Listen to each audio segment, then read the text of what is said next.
Selamat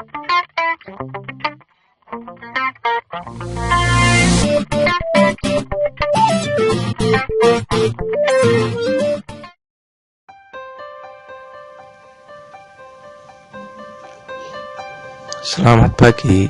Pada saat ini saya akan menerangkan perawatan kaki pada seorang diabetes.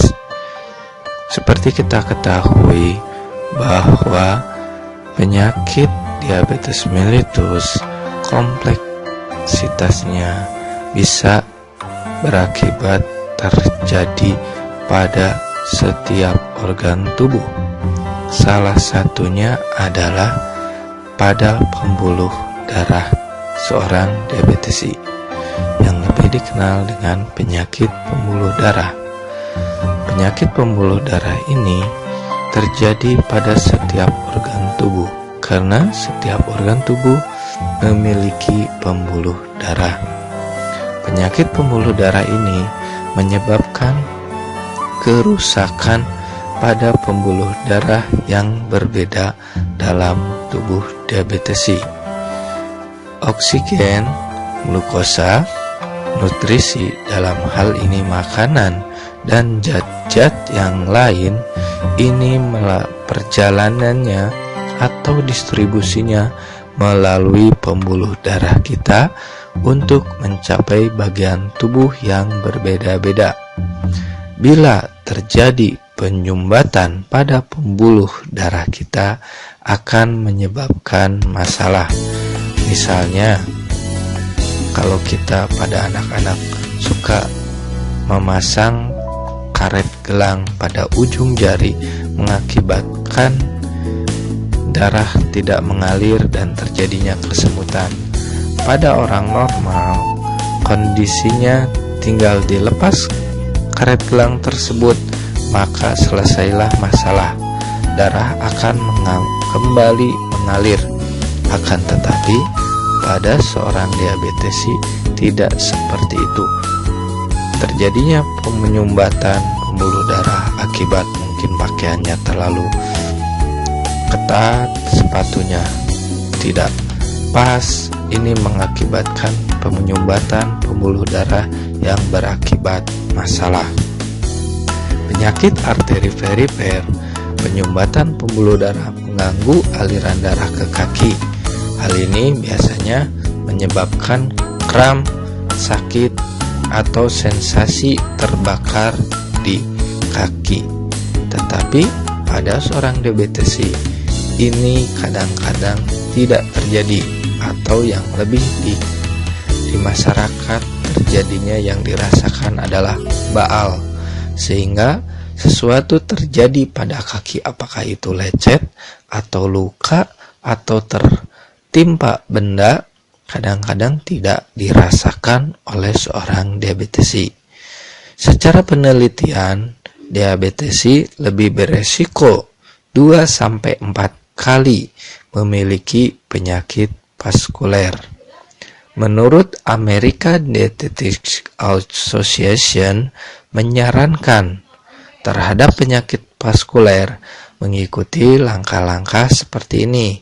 Yang pertama adalah berhenti merokok, karena pada saluran peredaran darah tidak semuanya diisi oksigen apabila seorang perokok. Kadang-kadang diisi oleh karbon monoksida yang mengakibatkan Hb tidak bisa diikat oksigen, atau sebaliknya Hb tidak bisa mengikat oksigen sehingga peredaran darahnya lancar, malahkan diisi oleh karbon monoksida yang secara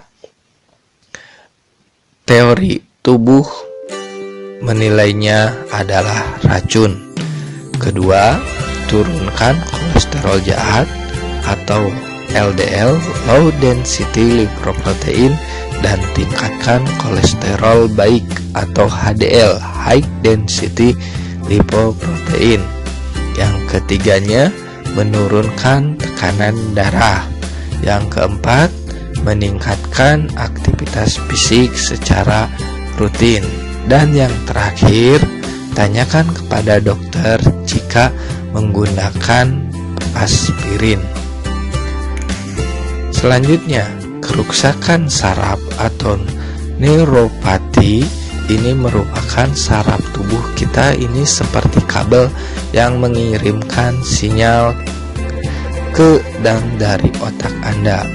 Nah, seiring dengan waktu, gula darah tinggi atau hiperglikemi dapat merusak saraf dalam tubuh. Kerusakan ini disebut neuropati. Ada banyak saraf yang berbeda pada tubuh kita yang dapat dipengaruhi sehingga gejalanya bervariasi. Makanya setiap diabetesi kadang-kadang merasakan masalah neuropati ini berbeda-beda. Ada yang ke daerah otak, ada yang ke daerah mata, ada yang ke daerah kaki atau ke daerah kulit, sehingga masalah neuropati ini dirasakan gejalanya berbeda-beda. Ada yang sering kesemutan, ada yang baal, ada yang gatal-gatal, berbeda-beda.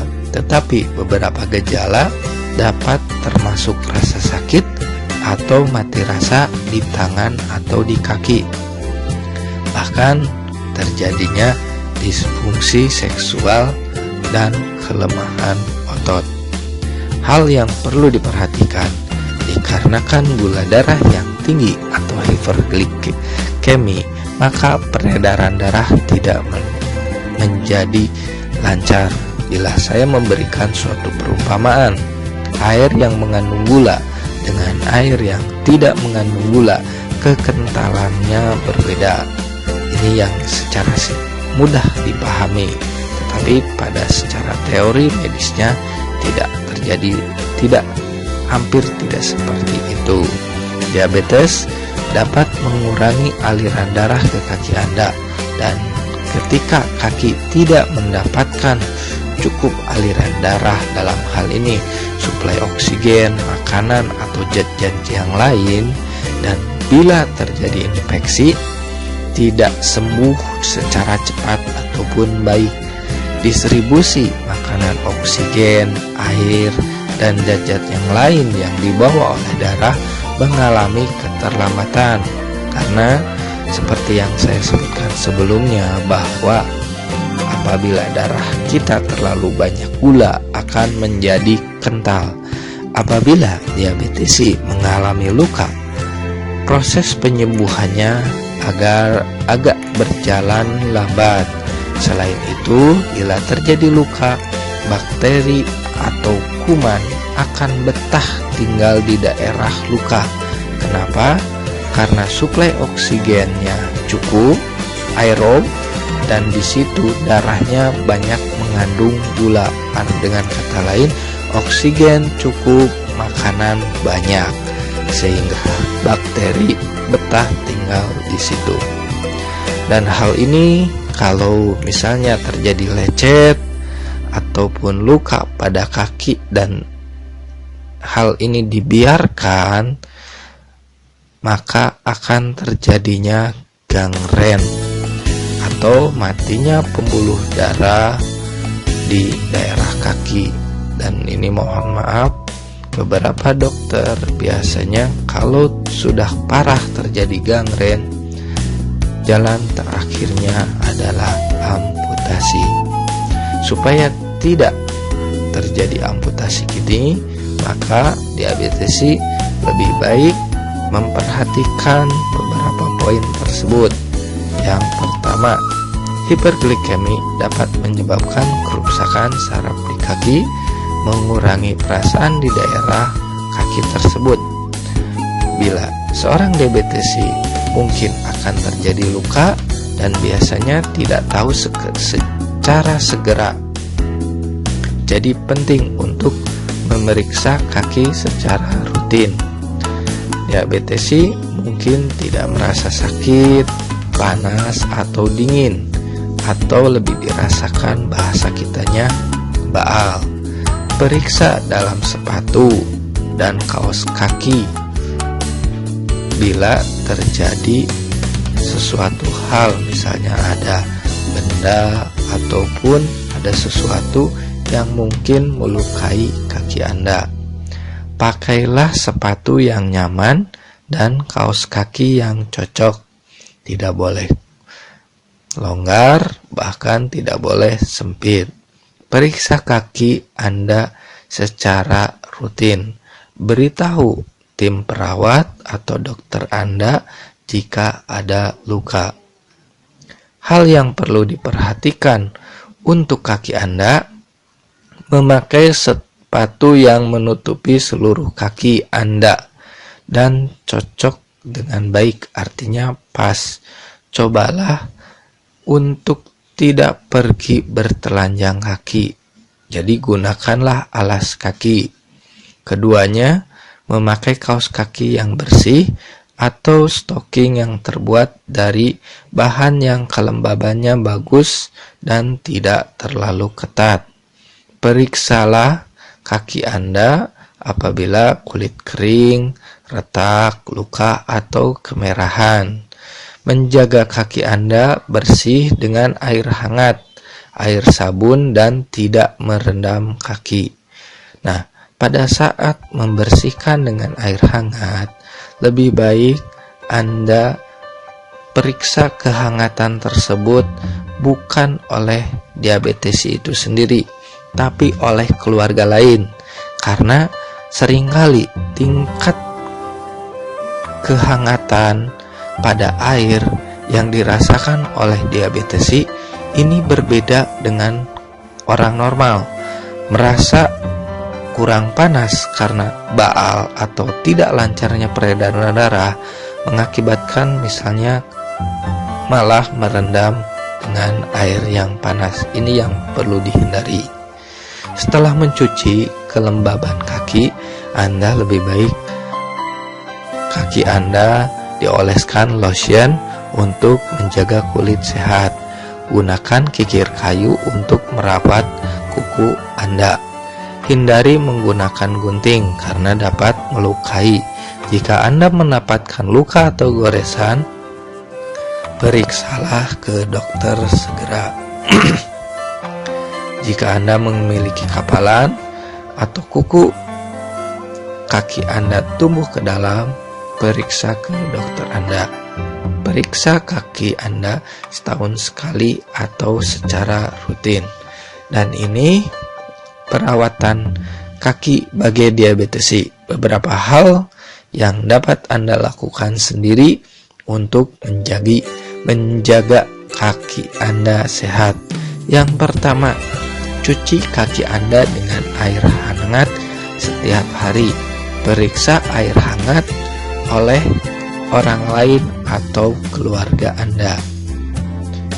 Keringkan kaki Anda dengan baik, terutama antara jari-jari kaki.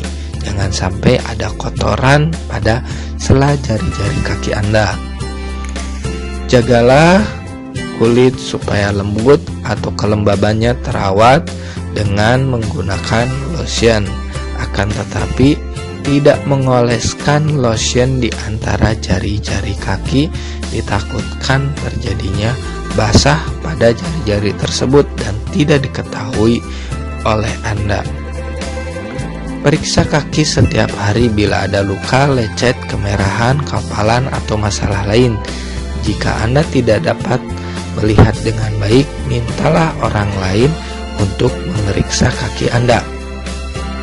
Mintalah tim perawat diabetes Anda bagaimana harus merawat kuku dan kaki Anda. Untuk menghindari lecet, selalu memakai sesuatu yang bersih, seperti kaos kaki yang lembut sesuai dengan ukuran Anda. Jangan memakai kaos kaki atau stocking setinggi lutut yang terlalu ketat. Hal ini mengakibatkan aliran darah ke kaki tidak menjadi lancar dan biasanya kondisi yang ringan adalah baal atau kesemutan. Selalu memakai sepatu yang cocok, pas, tidak longgar, dan tidak sempit. Istirahatlah secara berkala. Tidak pernah berjalan tanpa alas kaki di ruangan atau di luar ruangan. Sebelum memakai sepatu, periksa bagian dalam atau tepi yang tajam. Misalnya takut terjadi retakan, kerikil, paku, ataupun apapun yang bisa melukai kaki Anda. Ini bagian kaki yang rutin dicek. Selain sela-sela jari, apakah bagian kiri ataupun bagian kanan. Nah, tip untuk memilih sepatu. Ukuran sepatu harus pas, tidak boleh sempit karena akan menghambat peredaran darah yang mengakibatkan aliran darah tidak mengalir pada seluruh saraf kaki. Tapi tidak boleh juga longgar karena dapat terjadinya gesekan yang berakibat lecet. Maka ukuran kaki diabetesi harus dicetak seperti gambar di samping ini. Lebih baik seluruh permukaan sepatu tertutup untuk menghindari tertimpanya benda jatuh. Akan tetapi hal ini juga harus diwaspadai. Bila tertutup dan terjadi luka tidak terlihat, atau misalnya ada benda asing di ujung sepatu tidak terlihat, ini silahkan kembali lagi ke pilihan Anda, apakah lebih baik tertutup ataupun terbuka. Masing-masing memiliki resiko. Seorang diabetesi dalam hal ini sepatunya lebih baik kondisinya diangkat, bukan dimasukkan, digeser, karena apabila digeser dan sering terjadi gesekan akan menjadi lecet. Begitulah materi yang saya sampaikan mengenai perawatan kaki pada